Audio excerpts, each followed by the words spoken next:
I think we've got a very good chance to succeed. I want it to happen before I'm president, but it's not about me.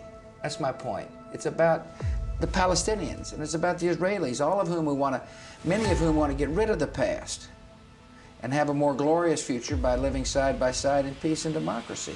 And I think it's going to happen. Nice to see you. Welcome. Thank you very much. Thank you, sir. We are glad you're here. Thank you. History here, and got to think about the future of the Middle East. Well, that's a great note, sir. I was impressed by my visit with President Abbas.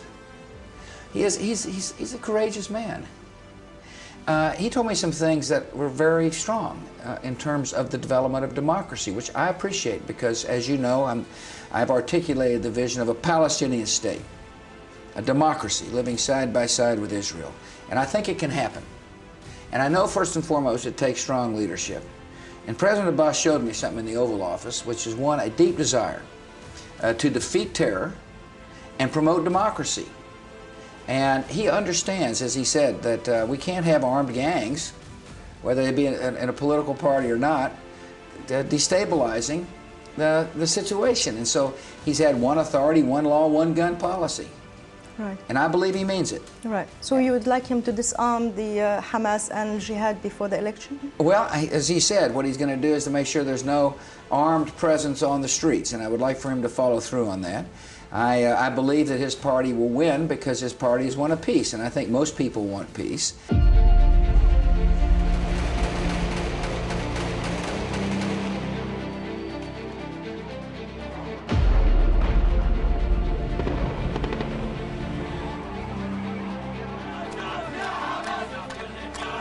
لكن تمنيات بوش لم تتحقق، فقد فازت حماس في انتخابات عام 2006، مما عقد المضي قدما في تحقيق حل الدولتين، أو على الأقل المضي قدما في هذه المسودة.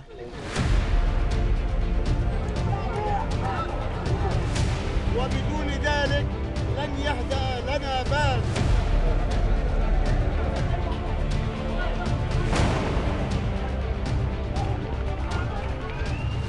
You know, one of the interesting things is in this campaign is that he will be able to say, I worked with Israel to get the Israelis out of Gaza.